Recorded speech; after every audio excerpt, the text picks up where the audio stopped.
following program is intended for mature audiences.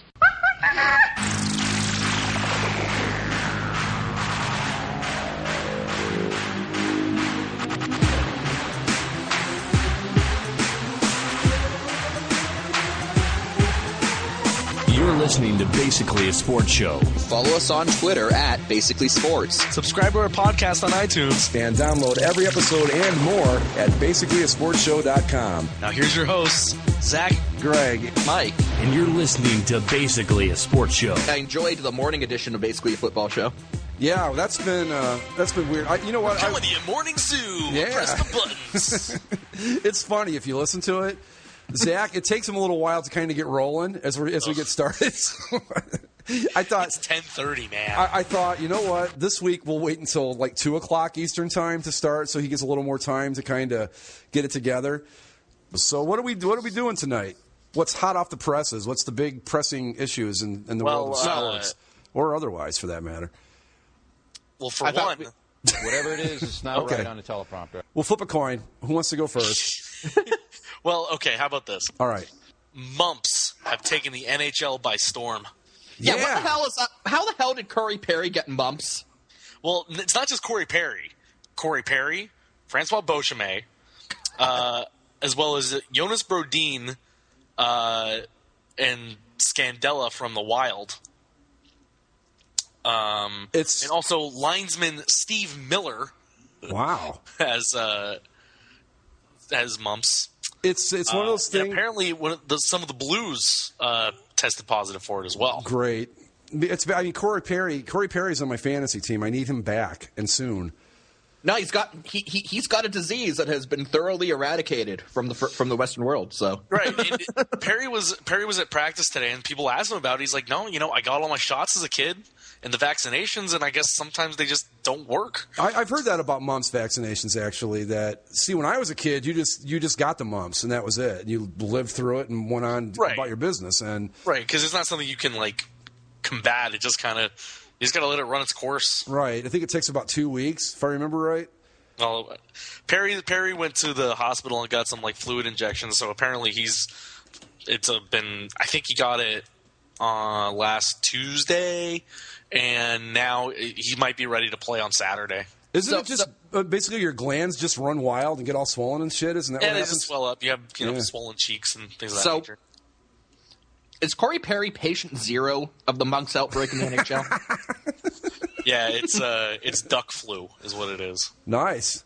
Yeah. You were at the game last night, huh? I was at the raucous Kings-Ducks game last night, yes. You guys pulled it out with the shootout win. Not bad.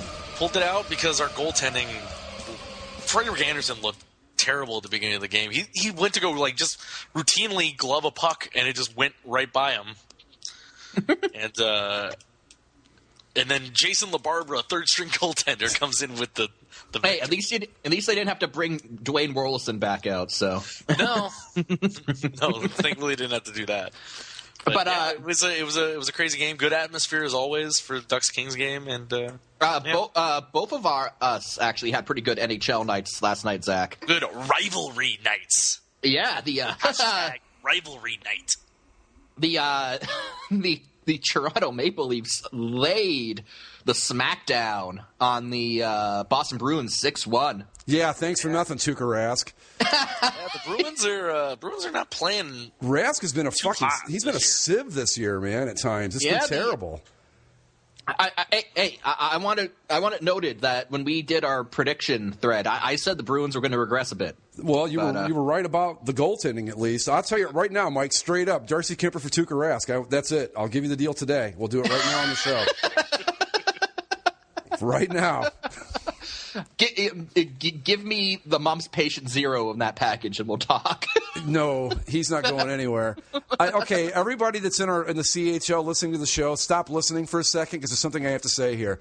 I'm going to find somebody. I'm going to see if I can't sucker somebody into taking him off my hands for me because I'm okay riding with Bishop and whoever else I can grab in the meantime. I'm all right with that. I mean, the thing about Rask is that he came out of nowhere, and I don't know. Maybe it's because I'm keenly aware of the history that is NHL goaltender Jim Carey. Oh, yeah, But- I remember he didn't him. come out of nowhere. Rask has been good for a while. Yeah, Rasmussen, but like it's always kind of been in the back of my head. Like he could regress. I mean, he's never. You're telling me that you wouldn't want to take that trade back and get Tuukka Rask and Tyler Seguin instead of Phil Kessel? I'd undo the trade, yeah, to get to get Sagan definitely. And but, I'm sure you miss Andrew Raycroft. Oh, you have no idea how much I miss Andrew Raycroft. But I watched. Okay, so Andrew Raycroft's first game as a Maple Leaf. Yeah.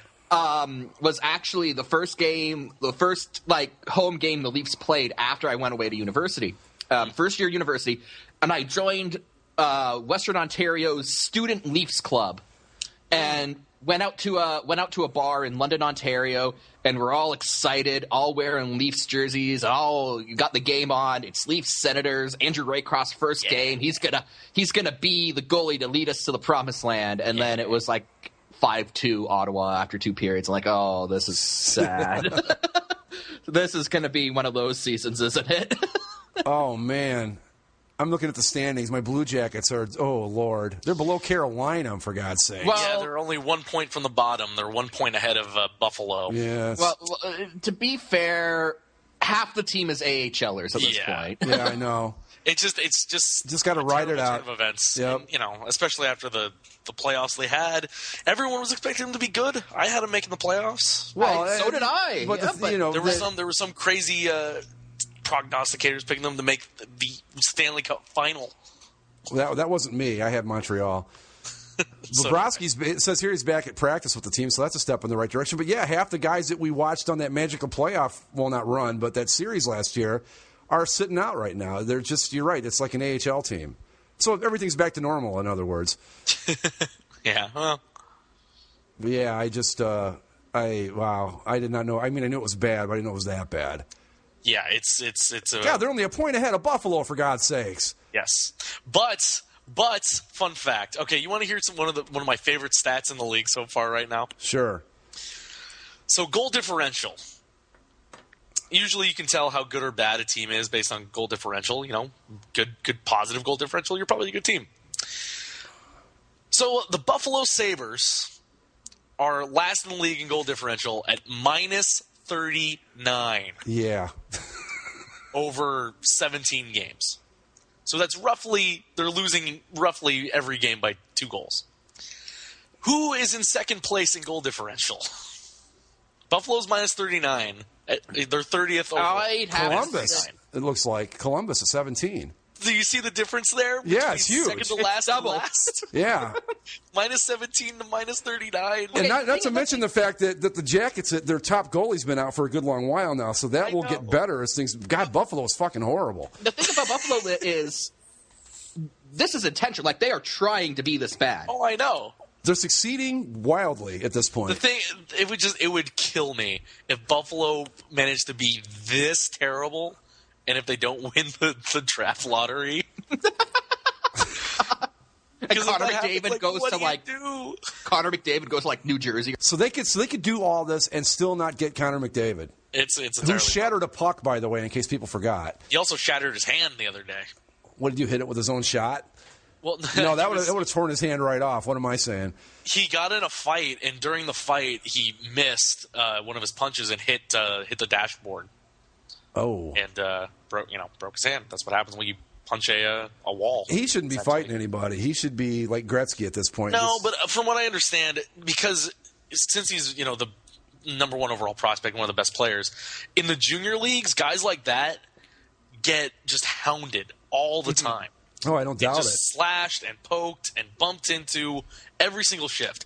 And, there's guys that step up for him, but at a certain point, you might just, snap. And that's what happened. Yeah, you can't blame him, really. He'll be fine, but honestly, the Lake Erie Otters should have had – they need to give him a Marty McSorley, essentially. Well, one of like a Dave Semenko or somebody like that. Well, hopefully someone who doesn't then try to kill someone like Marty McSorley did. But, same general idea. Yeah, there's that part. Wow, I'm looking at the standings. I haven't checked in a while because I just knew things were dismal. But look at the Ducks and the Tampa Bay Lightning go here, sir. and the Pittsburgh Penguins. Oh, look at the Islanders, for God's sakes. Wow. Yeah, the Isles are playing very, very well. Ducks are going ahead. Vancouver's having a very good season. Holy hell! Calgary Look at Nashville. having a pretty great season. Nashville is the one that's surprising as hell. Let me tell you what happened with Vancouver. Tortorella got fired. That's what happened. No, it's amazing. It's amazing how different they are as a team without Tortorella back there. Are they still flopping? And Ryan Miller's helping out. Are they still flopping and all that stuff? Or they're the Canucks. That's always going to be kind of their thing. It's in their blood. Like, until they get rid of everyone. Yeah, Nick Bonino's playing well. Ryan Miller's having a good season for him. And Calgary, you know what, though, with Calgary? I'm pretty sure I predicted this was possible. I've got them getting Jonas Hiller. I've got Jonas Hiller on my fantasy team, and I kind of picked him up as sort of it's Calgary. He's probably not going to be all that great, but yeah, he has the ability to steal games from time to time. Mm-hmm. And that's what he's doing. And, their D-core's playing really well, and they're getting just enough goals to get by. And so they're there. I don't expect them to be up there all year because Jonas Hiller can't play like this for a full season. But, it's nice to see Calgary making improvements as opposed to Edmonton. Well, Edmonton, they got all those first-round draft picks, but they just overloaded on offense. They have no defense, and now they did the Detroit Lions of drafting, 7 consecutive wide receivers. What's going on? Why isn't that working? Oh, San Jose's not off to a great start, are they? No, San Jose. No, they. They're right there with everybody else. They'll be fine. They're 18 points, right behind Calgary and LA, and tied with Winnipeg. Though, actually, looking at that Central, the top is surprising, and it's the bottom not necessarily surprising, but didn't expect that. To be this precipitous of a drop for the Colorado Avalanche. Right, yeah, they kind of fell off. Because I remember when we were doing the preview, I was like, hey, for fun, my wild shot in the dark pick would be the Avalanche to make the finals. That doesn't look like it's going to happen, but we're only, 17 games into the season? They regressed hard. I think we all knew they were going to regress because they were just out of their minds last season, but not to this extent. The thing I'm really surprised about, though, honestly, it's Winnipeg. Winnipeg is looking like they have not been derping. No, but they've been halfway decent.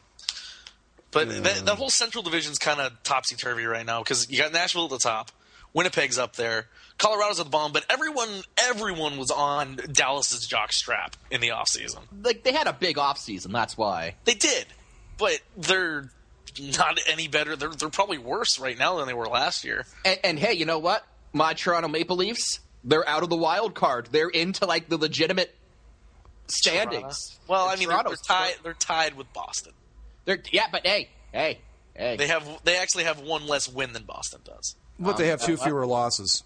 And they have one less game played. And we, monkey stomped them 6-1, so screw you, Boston. Monkey stomped, I like that. I'm still not over the division names, at least in the East. The Toronto Maple Leafs are third place in the Atlantic Division. While the New York Islanders, now emphasis on Islanders, mind you, are in the Metropolitan Division. Now, wouldn't it make more sense to have the team that's, on the water be in the quote-unquote Atlantic Division? The whole problem, though, is that the quote-unquote Atlantic Division is really just the old Northeast Division plus Detroit, Florida, and Miami. But, Detroit, Florida, and Tampa. Yeah. The problem, though, is that because you've got Florida and Tampa in there, you can't call it the Northeast, so they just threw Atlantic up there. But then you had the Metropolitan, which is really the Atlantic, because most of their teams are on the Atlantic. Yeah. But then they were like, well, we already used Atlantic for this other one, so Metropolitan. Well, speaking of Florida. Cue the reverb. Yeah. 8,000 people against San Jose on Tuesday? Yeah, that's a huge crowd for them. And that's generous? That's what they said. It was 8,000. Okay. What was it really? 20 people. Players. If it broke 5,000, I would have been shocked. Yeah. But here's the thing: the Florida Panthers, even with their stated attendance, are being outdrawn by my hometown Kitchener Rangers. Just saying. Well, I understand what they're doing, and because they're trying to make it so that there's value in the tickets, but so they're not giving them away. They're charging full price. And I see what they're doing, and they're trying to make a spectacle of it to show people that to really see where they actually are at, like what they need to actually do. And that's fine. And I applaud them for being so upfront about it and, kind of transparent. But, man, it just looks so bad. First off, the tickets have no value. Well, that's the point. Yeah. They didn't have any value, so they're trying to infuse some value in them. You can do that all you want. They still have no value. I'm surprised we don't see Panthers tickets stapled to telephone poles all over the country. We've said it, without. I mean, we don't have to go down this road if you guys don't want to, but they need to move that team. It's as simple as that. Maybe they'll put a team in Buffalo. They need an NHL team. Oh wait, I don't know. It's just, I mean, what else? What other place? Jacksonville. God. We've got Ohio knocked down. One place that would have worked if it weren't for the Blackhawks making the block on it all those years ago was Milwaukee. I think that'd be a solid NHL town. Milwaukee would have been great if Bill Wirtz wasn't a bastard. I was gonna say Minnesota, but I kind of forgot about the Wild there for a second. What are you gonna do? Yeah, there's just not a lot of places to go. Thunder Bay. I'm trying to think of Bolts. You got Philly, Pittsburgh's covered. Jersey's taken care of. Mm-hmm. The Carolinas. I mean, I think Charlotte. You got Washington. I don't know if you could put one in Baltimore. Hartford. It's just such a shame that the Whalers had to move because I think that could still work. It definitely could. And I'm sorry, Carolina Hurricanes fans, the three of you who are out there, but the league is lessened by the fact that the Hurricanes are in the league and the Whalers are not. Because the Whalers were such a fun team. And look, I'm a wrestling fan. I'm a WCW fan. I love Ric Flair. I love Ric Flair. But Ric Flair going woo is not the Brass Bonanza, and it never will be.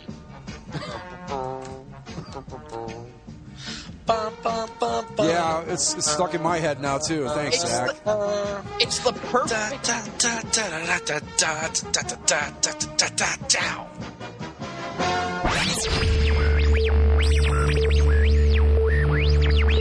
Well, speaking of the NHL, do you guys want to get into the whole original six thing that was brought up by one of our listeners?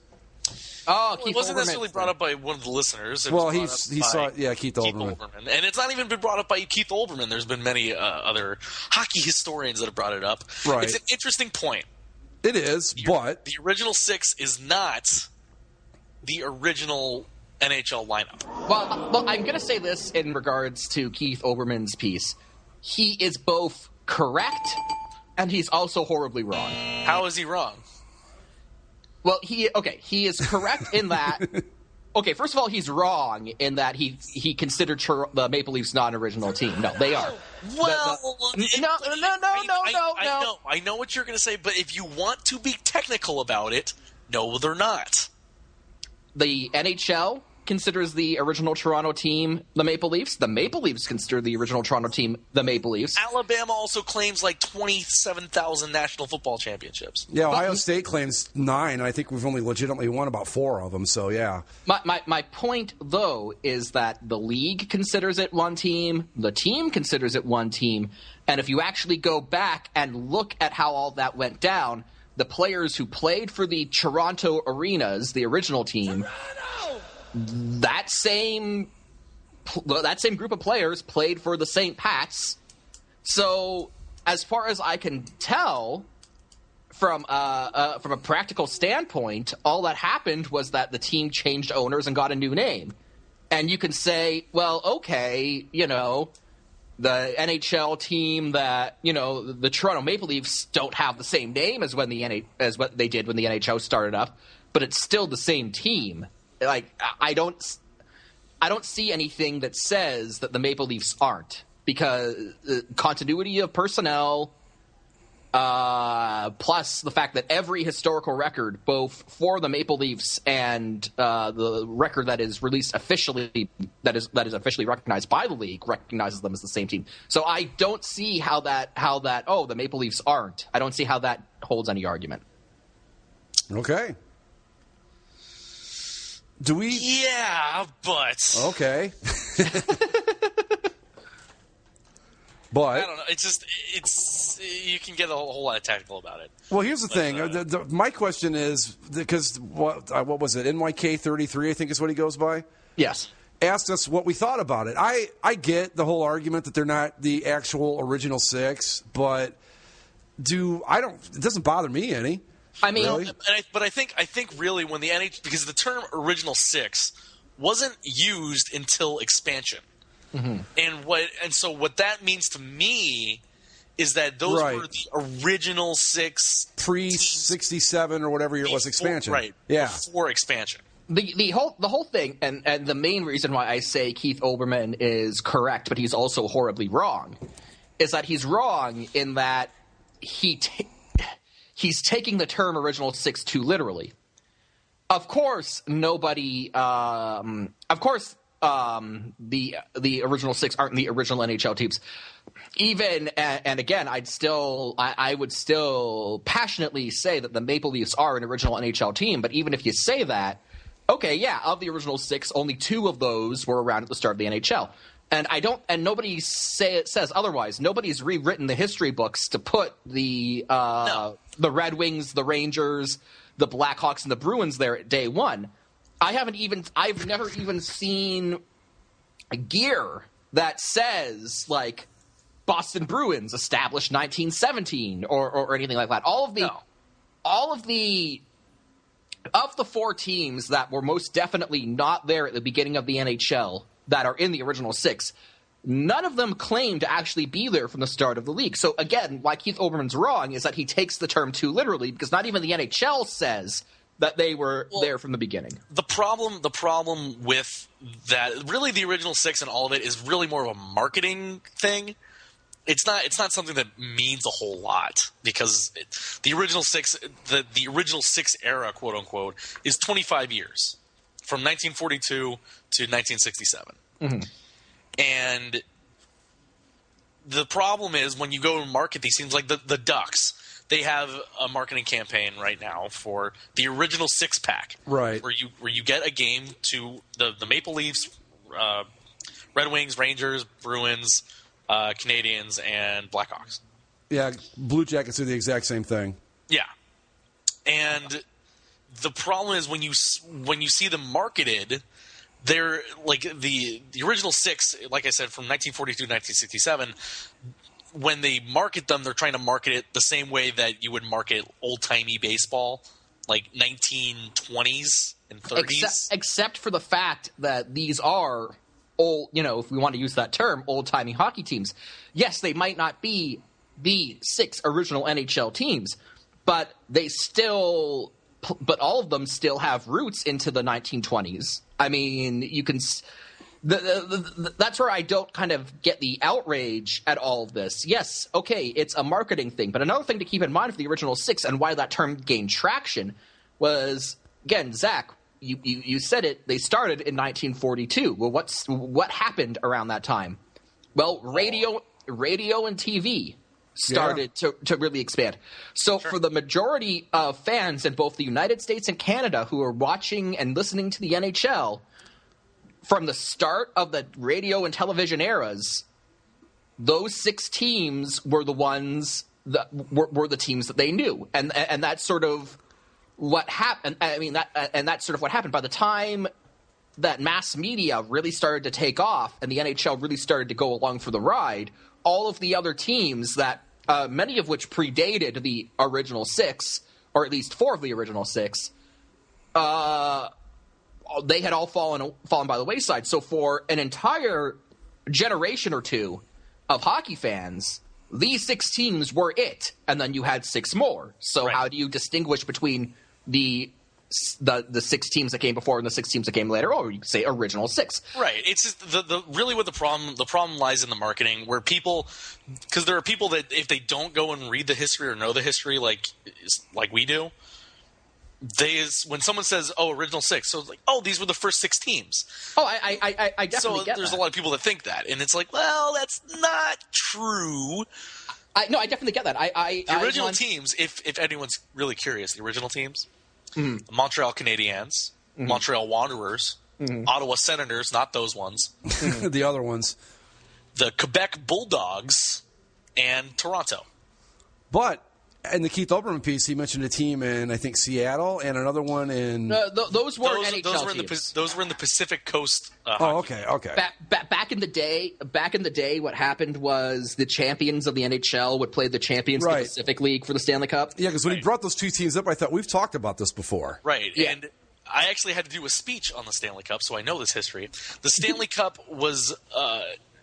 became the de facto NHL trophy in 1926. Mm-hmm. That's when it started to become awarded to only NHL teams, because at the time there was the Pacific Coast League and the NHA. The NHA, yeah. And so those three, it was usually you pick two of the teams that win those leagues, and they would go against each other. The NHA eventually fell off, and then it was just the Pacific Coast League and the NHL, and then the Pacific Coast League ceased operations after 1926. So there was nobody else to challenge them. So they just said, well, I guess whoever wins the NHL wins the Stanley Cup. What about this point that some... and then the NHL took over ownership of the trophy, I think, in 1943. Okay.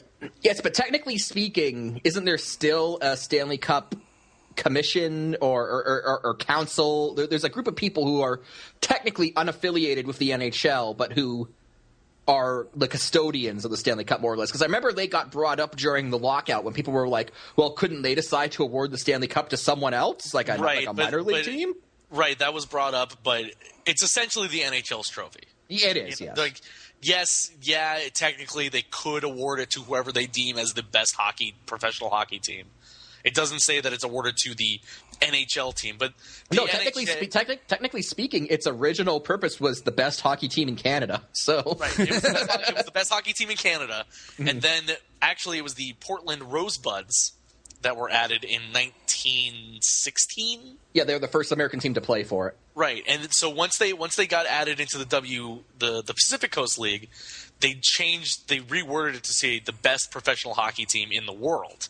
Mm-hmm. So technically, they could award it to the KHL champion if they so chose. I've actually heard those rumblings that a few people in the KHL want the right to challenge for the Stanley Cup, but the NHL, who technically doesn't own the Stanley Cup, but kind of really does. Right. I mean, there's there's technicalities, but it's the NHL's trophy. It is. What do you guys think about Olbermann's point that by marketing these teams this way, it diminishes all the others a little bit? I don't buy that at all, honestly, because okay, I'm biased coming from the perspective of an original six team, right? And a Canadian, where it's a different world up there when it comes to marketing hockey. It is like the television contract up here for the NHL is $5 billion, so that just sort of tells you where it is. But at least from my perspective, like I've never felt. Let's just use the Anaheim Ducks. I've never felt that the Anaheim Ducks, as a lesser team. Excuse you. I said I've never felt. How dare you, Mike? He said he's never felt Stanley that Cup way. champions. I said I've never considered them a lesser. Do you want me to consider them a lesser team? Not the Coyotes. Well, the Coyotes are a lesser team, but that's for entirely different reasons. Okay, take the Anaheim Ducks.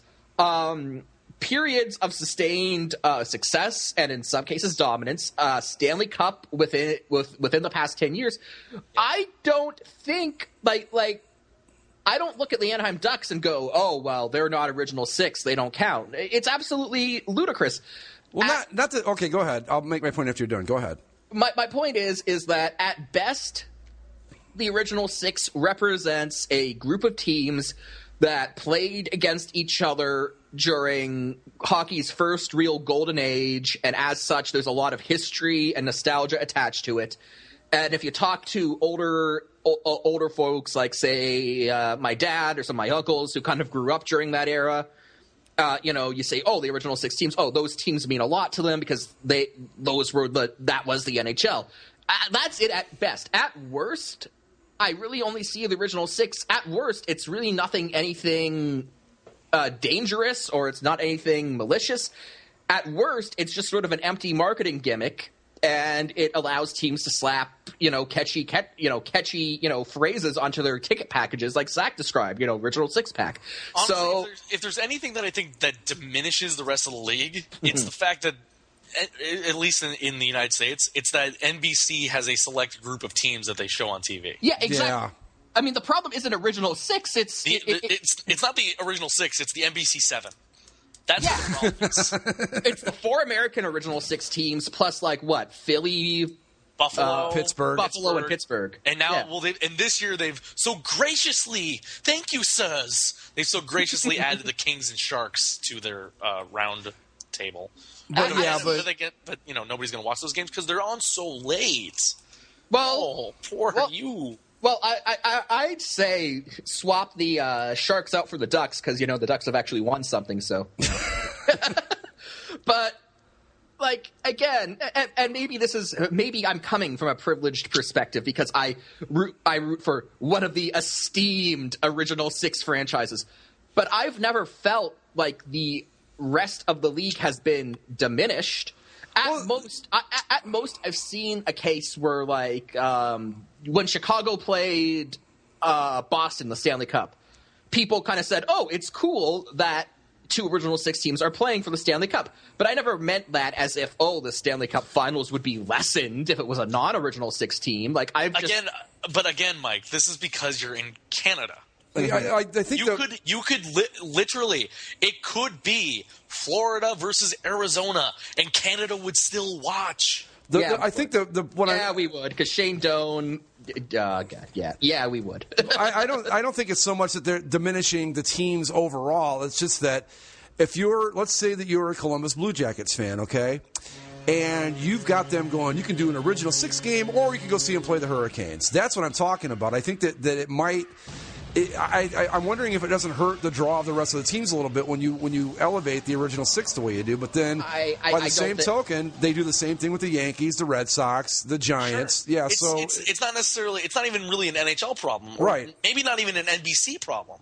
It's unfortunately the way sports culture is kind of dictated, or the agenda set, is via what ESPN does. I mean, ESPN tells you what teams to care about.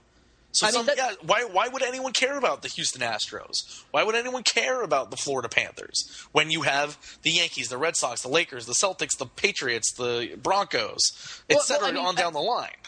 I mean, let's look at the NFL. I'm looking at your Skype avatar, Greg. The Packers. I mean, they're the original teams of the NFL really don't have the same marketing thing behind them the original 6 do, but the Packers have been there since before the NFL. So the Packers would certainly qualify as an original 6 team in the National Football League. The NFL has the weird thing where anything pre-merger doesn't even exist to them. So that's also true. But my point is, though, that a team like say the Carolina Panthers is going to have an easier time marketing a game against the Packers as opposed to a game against the fucking Jaguars or something.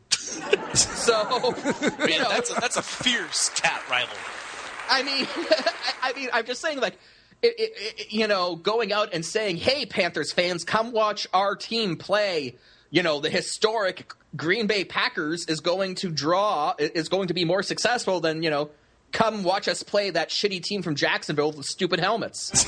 I mean, that's a marketing pitch. I mean, and honestly, if I see these dumbass helmets in person. Yeah, if I were the PR guy of an NFL team, that's what I would do whenever my team played Jacksonville at home. I'd say "Hey, come see these stupid ugly helmets in person. You literally won't believe it until you see it."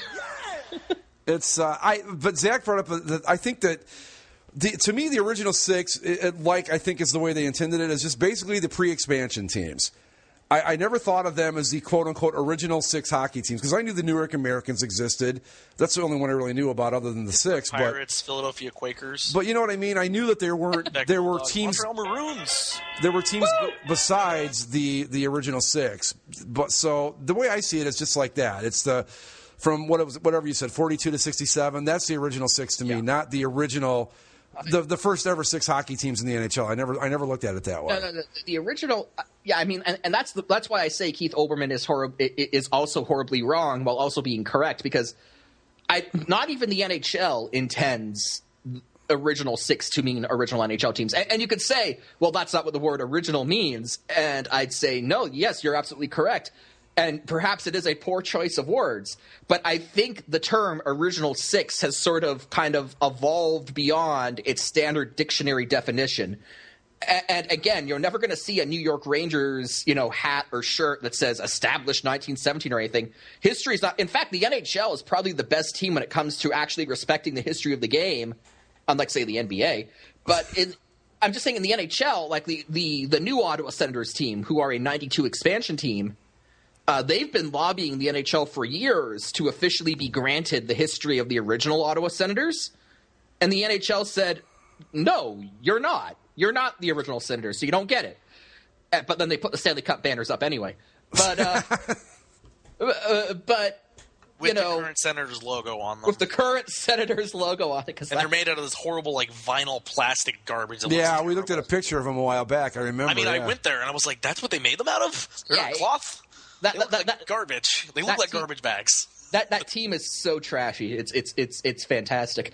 But that's the thing. The NHL, the best way to describe it is the original six, aren't the original NHL teams.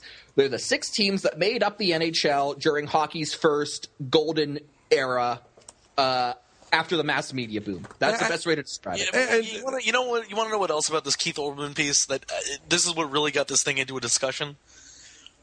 It's a slow news week. Right. Exactly.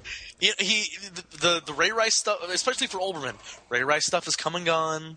There's no more baseball. There's no more, there's no outrage going on anywhere. But he still lets us put on a show every day. So somebody, just I could see like the whole. He decided to bring it up one day because what the hell? He's got time. He was probably like he's probably someone he's probably very literally minded. And what happened was, like, someday, like 15 years ago or something, he thought, hey, original six, that's not a right phrase. And then, like, it wasn't enough to really upset him, but it just sort of bugged him. He stuck it in his pocket until he needed it on a slow news week, just like Zach said, yeah. Yeah, and it's like... Actually, something that you probably know this guy, Mike. I listen to a podcast every day by Greg Wyshynski, who's the Yahoo Puck Daddy writer. Yes. And Jeff Merrick, who is a sportscaster for Sportsnet. Yes. Now, Jeff Merrick is someone that's very into the NHL's history, and he's part of this Society for International Hockey Research. And he loves old school hockey stuff. And this is something that he brings up on a semi-regular basis, where he calls it the arbitrary six. And, I mean, it is. And he also apparently something he does because, like we said, it's kind of a marketing thing. So sometimes when the marketing guys are like, "Hey, you got to read this promo for the Leafs Habs game," call it an original six clash.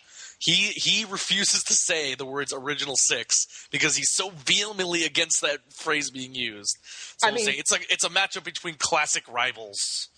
He is right again, but I think they're taking the term too literally because it's not like the NHL has rewritten history or anything. So when you say original six, I think people just need to keep in mind that when you hear original six, it doesn't mean original NHL teams. Well, the other problem with like the marketing, so every Wednesday we have Rivalry Night on NBC, right? Well, that's just fucking stupid because like Rivalry Night to live constitutes like the Buffalo Sabres versus the Pittsburgh Penguins, and it's like really. Well, I know they fudged it. Legitimately, they tried to hype up Buffalo Detroit as a rivalry. Like a while ago, but one of the things they do is like a couple weeks ago they had Rangers and Red Wings, and so they marketed it as original six rivals. Yeah, but are the Red Wings and Rangers rivals? Not to my knowledge, and I was a Rangers fan for a long time, and I never thought of it that way. Back in the 30s and the 40s, sure. I mean, the thing about the original six is that you can almost kind of you can almost sort of pair them off. Like, okay. Red Wings, Blackhawks, Rangers, Bruins. Toronto has Montreal. Montreal has Boston. Toronto also has Detroit, but Detroit doesn't have Boston. But, Boston has Montreal, but not Detroit. I mean, that's just sort of the way. They almost all have lines, but the Red Wings and Rangers do not have that. No.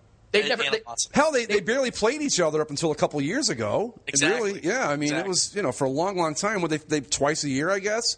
Right, and even now, like you could say Chicago, Boston, because they played in the Stanley Cup final recently. In fact, I'd even say that the recent upswing in the whole Toronto-Boston rivalry, which has sort of picked up steam in recent years, that's a recent development because, again, like during the original 6 era, Toronto had a line with Montreal, and Montreal had a line with Boston, but Toronto-Boston wasn't a thing, really. I mean, and you can say it's an original 6 matchup, and it is, but is it one with historic implications? No, because those teams weren't rivals. Toronto's big rivals in the original 6 are Montreal and Detroit. The thing about the Rangers in particular, and I think I'm stealing this from our friend the Admiral over on the Kramer boards, but it's a good point, is that the Rangers are in a lot of ways the least original 6 of the original 6 teams. Like, a lot of their, big rivals aren't original 6 teams. They're like the Capitals or the Flyers. I was just going to say that at the height of my Ranger fan tenure, if you wanted to get us fired up, the Red Wings weren't even on the radar. It was the Flyers. It was the Flyers. That was the biggest rival, like, in my time. That was it. And that's, the Red Wings weren't even part of the equation. Maybe Boston a little bit, but it was the Flyers first and foremost all the way with the Rangers. Never Detroit, never really Montreal, never really Boston all that much. It was the Flyers. I suppose the Capitals to a lesser extent, but that was it, Yeah, I mean, it's the old Patrick division, essentially. But I will give the NHL credit for this. They at least acknowledge the championships won before 1967, whereas the NFL doesn't do that at all. It's like, if you ask any fan that's probably under my age today who's got the most NFL championships, they're going to say it's a tie between the Steelers and I think the Niners and Cowboys. Steelers and Niners Cowboys. Mm-hmm. Yeah, and that's nonsense, but... Yeah, I mean, lest we forget the Packers or even the Packers have Cleveland Browns. The Browns were champions. The team with the most NFL championships is the Packers at 13. Number 2 on that list, Andy's Chicago Bears with 9. Hard to believe these days, but yes, they have 9 championships. Hell, even the Cardinals and the Lions have NFL championships. Yeah, the Giants. I'm looking at a list here. The Giants are 3rd with 8. The Browns are 4th with 8. Oh, tied with the Giants, so that's 3rd, 8. Then you get to the Steelers with 6. Okay. Washington has 5. Only 3 of those are actual Super Bowl wins. And then, but yeah, it's like at least the NHL says, hey, the Canadians won 5 straight or whatever they did back pre expansion and all that, whereas the NFL, pre-merger, it didn't exist. In fact, the NHL even recognizes the one Stanley Cup the Canadians won before the NHL was a thing. Yeah. So. But yeah, you got the Detroit Lions with 4 championships, but according to everybody today, they've never won a thing, which is kind of nonsense, if you ask me. Well, and they don't recognize the AFL championships one either. No. I mean, but that's also the same way. Like, the NHL doesn't recognize any of the Avco Cups that the Winnipeg Jets had. Oh, like the the Winnipeg Jets are an Avco Cup winning machine, right? That's too bad. Which was kind of they kind of screw them over because like. When the Jets came into the NHL, part of the merger agreement was that they had to give up like everyone. So like those great teams that won those Avco Cups were completely dismantled. Yep, Brett Hull went to Chicago, or not Brett Hull. What are we talking about? Bobby Hull. Bobby Hull, yes. Yeah. But so I think the funniest thing about the Winnipeg Jets franchise, the original one, is that the Phoenix Coyotes, when they won the division a couple years ago, was the Winnipeg Jets, Phoenix Coyotes franchise's first banner for anything in the NHL. Aww. And it's like, well, you think of the Winnipeg Jets, they were around for a long time. You think of Bobby Hull, and you think of they were good at one point, right? It's like, well, no, they didn't win anything, ever. No, they didn't. Because they kept running into the buzzsaw that was the Edmonton Oilers. Which is a shame, because they actually were a good team in, like, the 80s. Like, they actually had a decent team. They were just in the same division as the Gretzky Oilers. So it's like, well, you're a pretty good hockey team, but this is probably the greatest team that's ever been assembled. So it was kind of like being the Houston Oilers in the 70s, who, any other era, they probably have 4 Super Bowl championships. But unfortunately, they were playing against the Steelers. So guess what? It's also the same logic of if Michael Jordan didn't retire, the Houston Rockets would have no championships. I agree with that. Yeah, totally agree with that. If Michael Jordan didn't exist, the Utah Jazz might have a few NBA Finals. Right. Karl Malone would it be an NBA champion? Oh, Karl Malone, John Stockton. I still think the NHL should have gone with my idea with the Super Cup and just put the Avco and the Stanley Cup together, made a big giant tall. I think I even put a picture of it up. Well, Mike came up with the Super Cup. I came up with the picture for it, but yeah. Yeah, no. The Avco Cup's actually still in the Hockey Hall of Fame. You can go see it.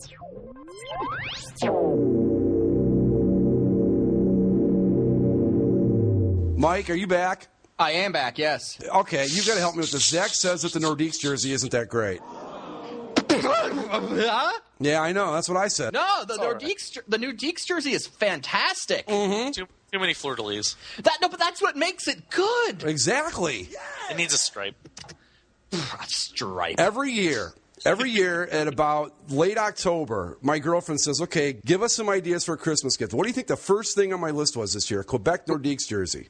Quebec Nordique. I admit that for the longest, like when I was a kid, I didn't know what the Nordiques logo was supposed to be. Oh, I still don't really know what it's supposed to be. It's It's an an igloo. Oh, Because Nordiques means people of the North. okay. Yeah. I don't think of French Canadians living in It's igloos, an igloo though. with a hockey stick on the end of it. Well, everything's got a hockey stick in it. Come on. Of course. And a puck. And a puck, right. I mean, I've seen people who think it's like some kind of weird elephant. Well, I mean, okay, but look at all these WHA logos. How many of them have hockey elements? I think the Baltimore Blades is supposed to be a hockey stick. Yeah, Yeah, it is. definitely. Calgary Cowboys has a skate and a hockey stick. The Denver Spurs is goofy. Yeah.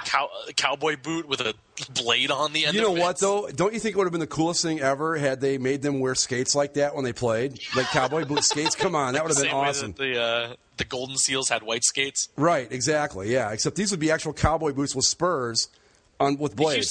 The Houston Aeros logo says nothing to me about arrows or aeronautics. I never really got that one. How about that Indianapolis Racers logo, huh? Well, that's just like, just 70s. that's very- 70s. It's just pure 70s. The Calgary Cowboys looks like something from a fast food restaurant. It does, doesn't it? It's like a old Arby's logo. Right. I do like the Jersey Knights. That K is just way 70s. Minnesota Fighting Saints, boy, that's terrible. I like how there are two. I like how Awesome. I do The like thing, how the there thing are that I think two is funny Fighting about the Saints Minnesota teams. Fighting Saints logo is that the halo is attached by a stick. But I also love how there are actually two Fighting Saints teams. Well, Like, because they were two different teams. yeah, I know. It's just hilarious. You were out of the room when I was listing off the histories, but Oh yeah, I like the Ottawa Civics is just Ottawa Civics around a hockey puck with WHA on it. Yeah, that's really original. The Ottawa Nationals one is, well, it's very 70s, but It's very 70s and it says on. it looks like a TV network. yeah, Like you're watching on. Philadelphia Blazers. Both the Blazers logos are kind of terrible. I actually, for the longest time, I wanted a Vancouver Blazers jersey. I just thought they looked cool. Holy hell, you can get a Minnesota Fighting Saints jersey. Sure, you can. I did not realize that. And you can get the Whalers, you can get the Philadelphia Blazers, the Toros, This is, obviously. by the way, this is everyone's favorite part of our programs. Listen to the guys list stuff. This is quintessential, basically a sports show right here when we do lists. I'll just say on the WHA, looking at the logo page here on the mothership, the Oilers logo is great. Crusaders logo is great. The Oilers logo is the same. I know, but it's still great. The Nordiques and the Jets, those I think could carry over. And if you wanted to start a TV network, the Ottawa Nationals. And the rest of them, wow. There's a lot of 70s stuff going on there. The Roadrunners isn't bad either, but... I kind of like the Los Angeles Sharks. Really? Like, I think that's terrible. It looks... I don't know. Like, it's not better than the San Jose Sharks or anything, but I kind of like it. It works for me. I also like the Cincinnati Stingers. I think the Cincinnati Stingers could have carried over. very hockey-intensive show tonight. I think we've talked nothing but hockey all night. Do you want to talk about the MLB awards, Greg? Sure. Do you want to talk about how Corey Kluber won the Cy Young? I don't... you know what? One of the guys that works for me yesterday, he says, "Are you ready for Corey Kluber to win the Cy Young Award tonight?" I said, "You're out of your mind." And damn if he didn't go and win it. I mean, with Felix Hernandez, and you think that he just wins based on default. That's what I told him. I said, Fernandez is going to win. Felix to be perfectly honest, Hernandez, not Fernandez. The first time I had ever heard Corey Kluber's name was when he was announced as a finalist. I was like, "Who? What?" It sounds like it sounds like a cartoon character. Well, when I was like, oh, they just needed to throw another nominee in there because they need 3. So this is Felix Hernandez. I'm not even going to think twice about it. What was Chris Sale, Felix Hernandez, and Corey Kluber, right? Right. Yeah, and it's like I know who Chris Sale is. I definitely know who Felix Hernandez is. Corey Kluber, I guess It was a down year for pitchers? If I had to predict the vote, I would have said it would have been Hernandez first, Sale second, Kluber third. That's how I would have predicted it to finish. Sure.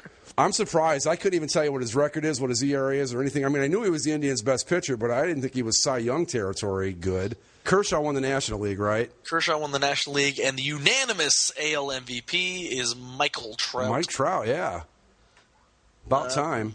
So there you go. There's our baseball talk. We'll see. We'll see you again in April. Well, hey, no, you never know. Hot stove heating up. Yeah. Might have to talk that hot stove talk.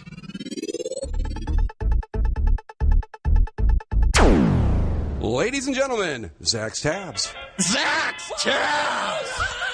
Actually, we'll go with the brand new thing that just came over the wire. A breaking tab. Organizations on Twitter, when they reach so many followers, they'll tweet out, "Congratulations to you! Thanks for being the 1 millionth follower. We're going to give you this postcard and whatever." Well, the New England Patriots just reached their 1 millionth Twitter follower. Okay. Maybe somebody should have double checked. Not that he's not the 1 millionth, but he's not the one you want to celebrate as being 1 millionth follower.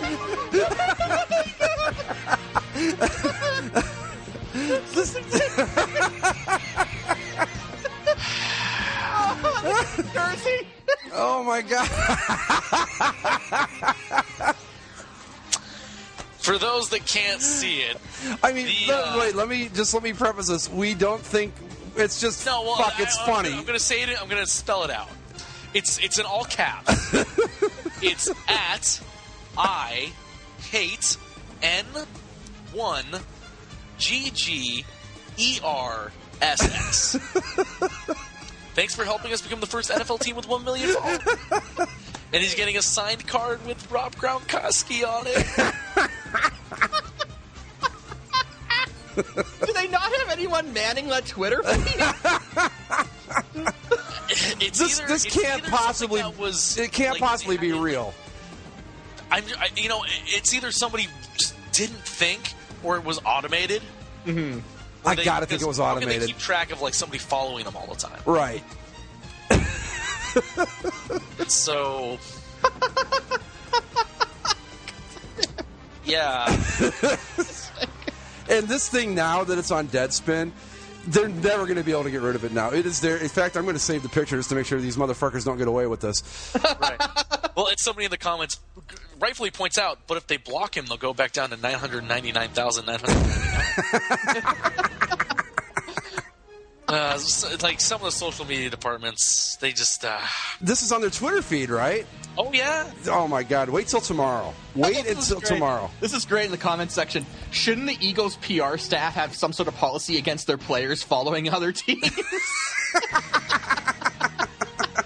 Jeez.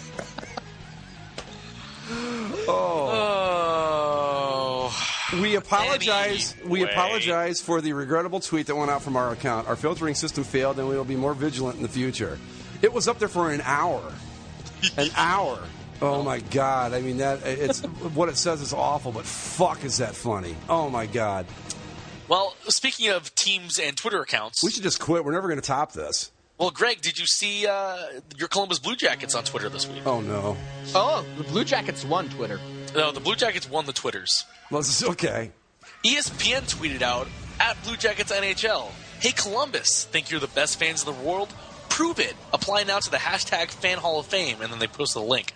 The Blue Jackets responded with, at ESPN, "Who is this?" I don't know who's got the better social media presence, the Kings or the Blue Jackets in the NHL. I like the Blue Jackets because I'm biased. Yeah, I have to admit, the Royal Mile, though, is pretty cool. It cracks me up. Yeah, you know what? And not only that, but fuck you, ESPN. So there. The only thing better than the Patriots and that million tweets would have been if this had happened to ESPN. Yeah. That would have been just the greatest moment in the history of social media. Guys, history was made this week. Yeah, by the New England Patriots. Kobe Bean Bryant. Oh, okay. Set the NBA record. For most missed shots. For most missed shots. Really? I was just guessing. Yes. 13,418. Breaks the record previously held by Pete Havlicek. Well, Pete, you had a good run. Pete Havlicek? John Havlicek? Yes. Okay. John Havlicek. You're thinking of Pete Maravich. Yes. Well, you know what? You got to shoot him to make him, so good for Kobe. There was a manager at a Chick-fil-A, and he put up this sign for all of his employees, writing all these words. You cannot use these words while at work. You will speak properly when you walk through these doors. You can no longer use these words. Because, also Chick-fil-A, they pride themselves on being very polite and, homophobic and all that stuff. Yeah. Their owners are homophobic. Their chicken sandwich is not. No, neither are the waffle fries, I have to admit. So these are words that the workers at this Chick-fil-A can no longer use. Greg, I'm going to assume that you don't know a lot of these, but Mike, you work in high school. Mm-hmm. I'm sure you've heard many of these already. Yeah, huh? Bruh, I get it's like just a variation of bro. It's something that came off of Vine where there's some guy that goes like, bruh. So they put it at the end of a video. It's like, somebody will do something stupid, it'll be like, bruh. What's on fleek? Okay. Just you saying on fleek and me having to explain it to you. It's just like, I don't know how to go about this. This is good radio. Come on. Again, this is something else that came from Vine. On fleek, there was some portly black woman that was doing this thing about how she's getting all hot and ready to go out to the club. Okay. So she says stuff like, about to go to the club, I got my eyebrows on fleek, which means that her eyebrows look really nice. Okay. So a lot of people have taken on fleek and used that for a lot of other things. Okay. 0 to 100. I love that one. Any number in between is acceptable. Right. So the line 0 to 100 is from a Drake song where they say, went from 0 to 100 real quick. Hey. Global ambassador. Oh, excuse me. Thank you. Does he still got that job? I think so, yeah. All right, that was so now people say, now people are using that, or, teenagers using that a lot, where it's, we went 0 to 100. Like, no, you didn't. 300, again, same idea. Right. Guh, kind of the same thing as bruh. Okay. Chill, I'm okay with the word chill. Unless we were talking about something that is chill. I say, man, that's chill. People my age use chill, maybe not as calling something that's chill, but it's still something that, chill out and blah, blah, blah. So I don't see the problem with that one. Cuz. This goes for cousin and because. Say the actual word. Ebola. Stop accusing people of having Ebola. Yeah, I'm tired of that joke. I don't know if I told you guys this story. When I went to Denver about me throwing up. No. I got kicked off the plane. You did? They thought you had Ebola? Well, no. But so what happened was I went on a flight the morning after Halloween. To a Halloween party. I remember a picture of you with a Moosehead beer, yeah. Yes, and I had many. So when I got driven to the airport the next morning, I still wasn't feeling great because the flight was super early. It was at like 7 in the morning, and so I was out till 2:30. Oh, God. I was still kind of feeling it, but I'm like, no, it's fine. I'll drink a bunch of water. I'll be okay. And I did. I drank a bunch of water. I'm still kind of feeling like, I'm not great. So when I get to the airport, I buy another bottle of water and drink it. I'm sitting on the plane. I get an aisle seat because I'm like, I want to get off the plane real quick when I get to Denver. So I get an aisle seat. I'm sitting there. Everybody's doing the pre-flight stuff. I feel fine. But all of a sudden I start to feel a little bit like, I'm like, no, you're not going to do this. You're going to be okay. You're going to be fine. You're just going to sit here. You're going to relax. You're going to be okay. And then it's a natural thing. You start to feel it kind of go up. You're like, oh, okay, well, let's see. Do they have any of the bags in the seat? My seat did not have any of the throw-up bags. And then I kind of feel it coming, and I'm like, I got to get up. So I put my stuff down, get up, and I make a brisk pace towards the front of the airplane. Also a bad idea, too. I thought about that. A sky marshal then popped up. Well, see, that's the thing. Like, at first I'm like, I don't want to get up and run to the front of the airplane. They're going to kick me off anyway. So I'm like, no, I'm just going to go quickly to the bathroom. And I'm like 4 rows away from getting there. And it just comes. Oh. So I put my hands up to my mouth. I'm like, nope. And so I cover my mouth, but it comes out. Some of it shot out the sides. Oh, no. So I may or may not have hit some of the passengers behind me. Oh, God. Some of it got on the floor right before the bathroom. The flight attendants see me. They're like, oh. So then they open the bathroom for me. I go in. I throw up a lot. I get it all out of my system. I'm clear. Then I get back out. I'm like, sorry guys. Just something that happens. I'm like, yeah, okay. And I'm walking, but I have to walk past the open door that's still at the jetway. There's a Southwest guy standing there. He's like, hey, can I talk to you out here for a second? I was like, yeah? It's like, so the flight attendants are not going to be comfortable with you being on this plane. And I was like... as well as the people that you puked on, but that's another story. Yeah. So I was like, oh... All right, but I'm like, no, I'm not. Especially if you're sick. I'm like, no, I'm not sick. I was out late last night. You know, I had a few drinks. I was a little hungover, but it's all out of my system now. I'm good. I can get on the plane. He's like, well, no, you can't. We're not going to let you. I'm like, all right, we're going to put you on the next plane out. And I tried to argue with the guy for a minute, but they obviously weren't going to let me on the plane. So I went back in and grabbed my stuff and left. But of course, I tell my friend who I'm supposed to be meeting in Denver. He's like, Zach, did you have Ebola? I'm like, no, I didn't have Ebola. They probably thought you had Ebola. I'm like, they probably thought I did have Ebola. Well, they probably did you a favor, man. You don't want to fly all the way to Denver sitting with a bunch of people you just puked in front of. I was actually like 10 rows back, so I wasn't going to sit next to those people. Oh, okay. On to the point, though, we're kind of in this period where a lot of people get sick now, especially in schools, because it's the fall. It's the fall, right? So Yeah. Every time someone gets sick, oh, you probably have Ebola. Exactly. And it's the same thing that happens with any of these diseases. Oh, you might have H1N1. Oh, do you have SARS? Like, come on. Oh, I remember SARS. Everyone walking around with a stupid mask on their face. Every now You're and not then, going to get SARS just by being outside. Stop it. every now and then I still see someone with one of those masks on. Really? Of course. It's once in a blue moon, but every now and then you'll see someone, like, you think you're going to get fucking... It's 2014. It has been 12 years. Ratchet? Do you know what Ratchet is, Greg? No. It must be good. No, it's not. It's just... Again, trying to think of ways to explain these to you. No, I speak English, actually, so no, I know what a ratchet is, but... Yes, it is not a ratchet. Ratchet is... A girl from a particular part of a city. Yeah, they also use it as like an adjective, saying, "Oh, she's ratchet," means like she's dirty, she's okay. crazy, she No, that drinks makes... a lot. I understand. I get it. Okay. Childish, All right. The joke is, Greg, that you're old. Well, I'm not denying that. Turn up. But I think I can use it in a phrase. This is how you should have done this, Zach. You should have said, Greg, use ratchet in a phrase to see how close I came to getting it right. Yeah. Well, So, like, it could be like something like, man, did you see Felicia? She is ratchet. Something like that. Yeah. Okay. Yeah. sure. You've got the spirit down. Yeah. The one that I hate is Bay. I hate Bay. Bay is dumb. Bay is stupid. Bay is one of the most awful things that come in the English language in a long time. I like to scratch it out and you lose your employee meals. And he underlined the S. That's doing price. Not just one, all of them. No more waffle fries for you if you use bay. Greg, do you know what bay is? I don't maybe know. Try to use it in a sentence? Let's see. No. I this one I'm really clueless on. I couldn't even venture a guess. Well, I originally when I first heard the word bay, because what it's used for usually a boyfriend or girlfriend, or ironically in that same sense. Okay. I originally thought it was somebody just like, as most slang comes out of, just kind of slurring a word or shortening it. So I thought it was short for babe. That would have been my guess. Yeah, that's not what it is. No. Bay is an acronym. Okay, for Before anything else. So you don't even say he is my bae or she is my bae. You just say, oh, he's bae, she's bae. meaning that Or like put them at pizza is bae. if something is bay, it is at the very top of the list. Yes. Okay, I get it. Yeah. So this is some sad slang. It is stupid. I have no faith in the next generation. Although I gotta admit, I kind of like About a Week Ago. No, you fucking don't like About a Week Ago.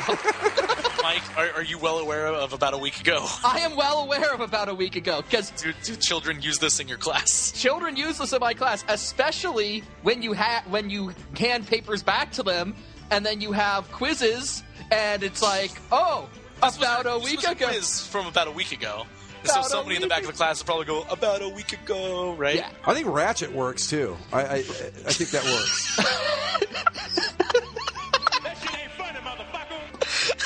No, it doesn't, Greg. Stop. It does. No, please don't. Okay. Oh, my face hurts now. All I'm saying is that whoever this Chick-fil-A manager is, he is a hero. He's a hero to society. Yeah. Nah, you guys are no fun. Let's see. Okay, so we'll go back to hockey jerseys real quick.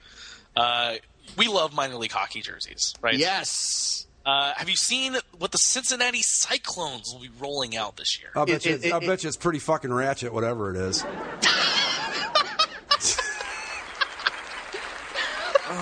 I'm taking it and I'm putting my own meaning on it, so there. These are the jerseys. Are you taking it back, Greg? I'm taking ratchet back, damn it, yeah. Yeah. So the Cincinnati Cyclones, they will be having 5 special jersey nights. Man, those Star Wars night jerseys, those are bae, dude.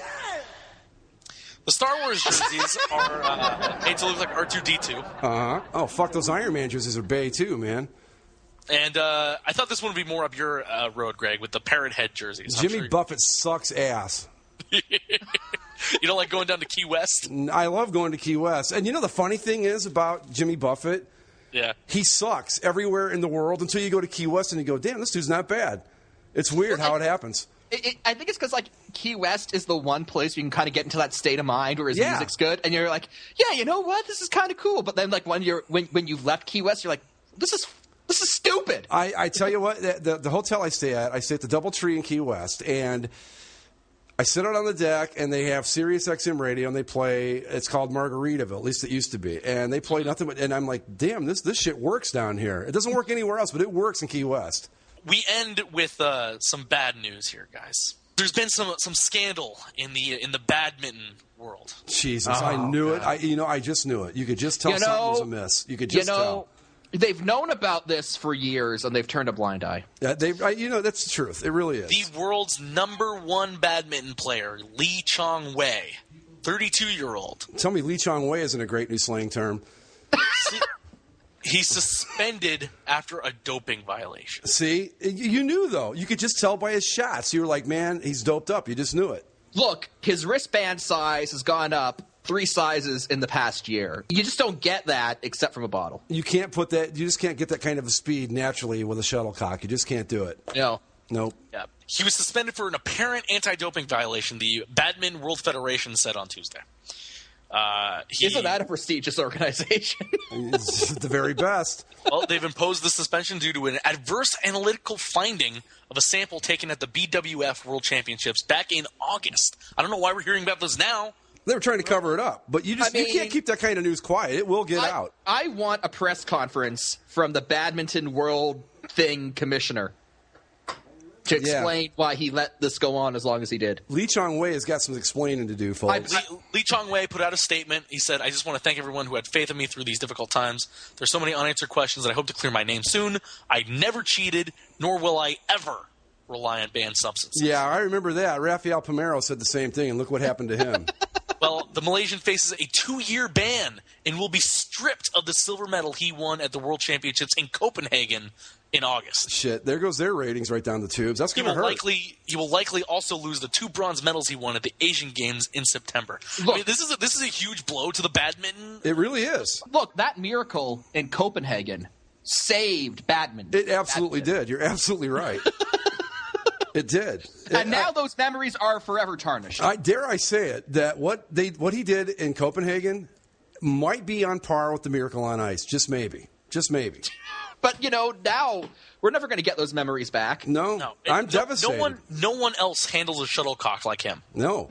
No. Absolutely not. I'm crushed. I am. I just needed to say the word shuttlecock. I beat you to it about 3 sentences ago. I didn't. I wasn't paying attention. I was reading all this breaking information. What I said that you could just tell that there was no way you could hit a shuttlecock like that naturally. It had to be enhanced. Well, this is bad news. I don't know what to say. I'm crushed. Yeah, we all are. It really, yeah.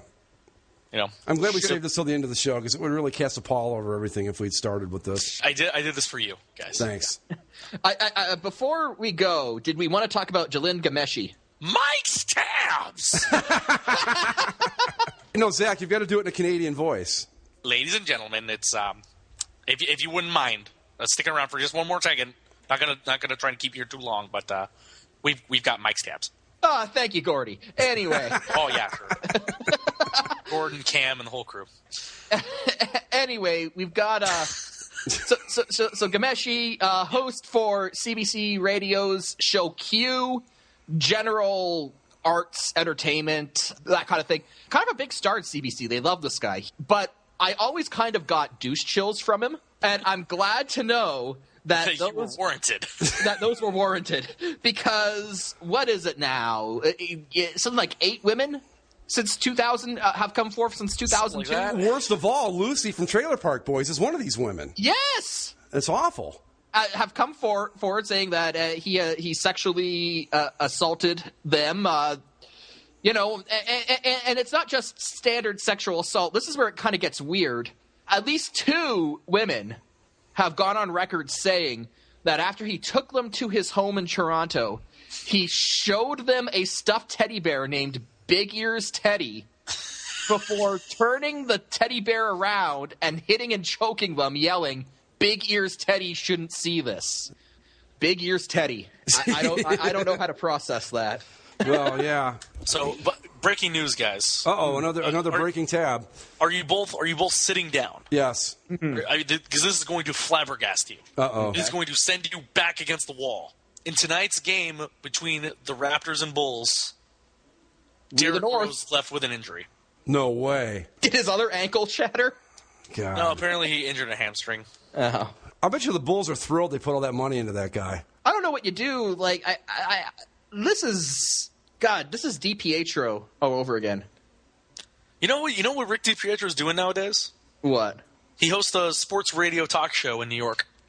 Good for him. Yeah, midday sports talk show. Good for him. One of the big stations, the WFAN. I think it's on the ESPN affiliate. Oh, okay. You know, so long as he doesn't, like break his ankle going to work or anything, you know, that's good for him.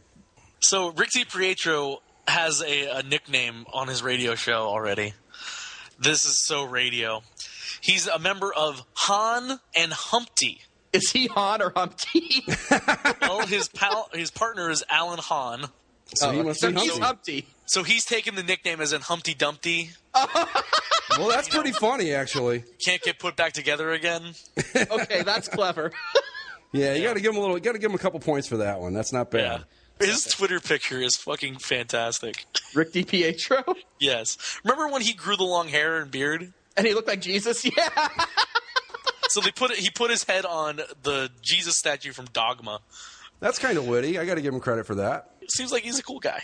I almost bought a mini Buddy Christ statue. I thought it would be in poor taste at the end of the day. Like, it's still hilarious, but... Probably. Yeah, hilarious, but it's not something you'd want to own. Yeah, not only that, but I'd be superstitious. I'd be like, man, I bought this and I stuck it in my car and nothing but bad things are going to happen now. Good on Rick DiPietro. Yeah.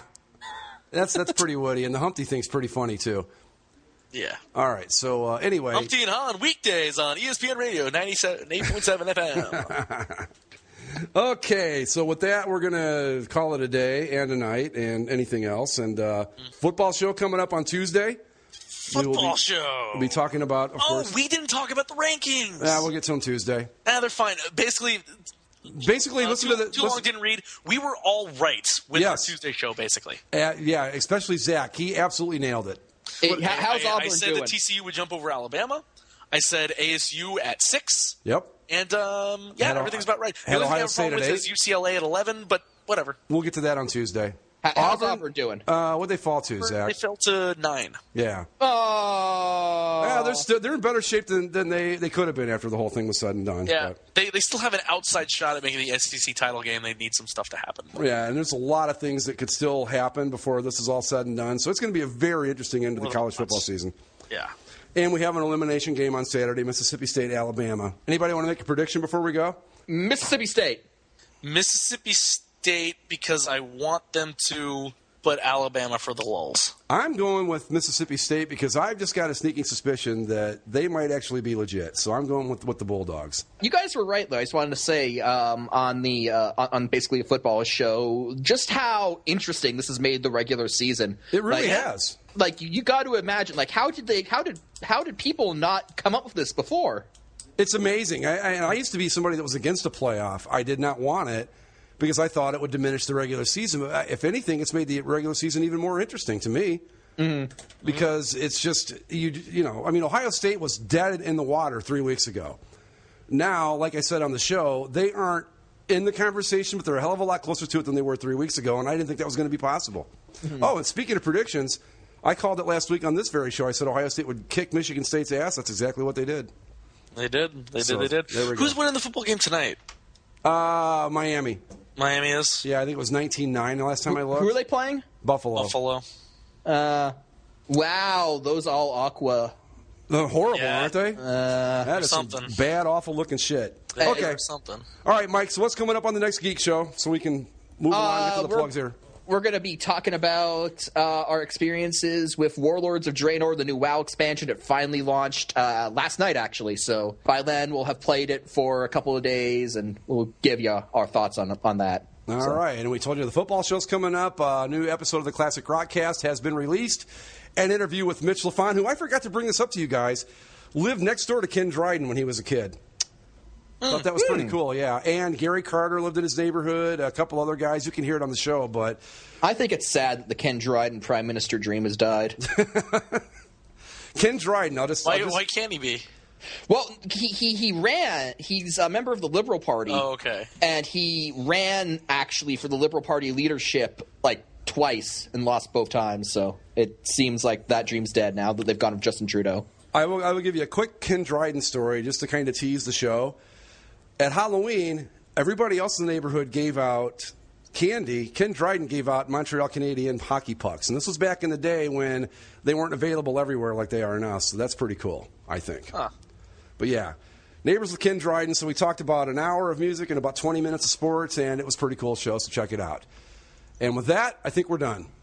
Indeed. So. All right. So indeed. We will see you next time right here on Basically a Sports Show. See ya.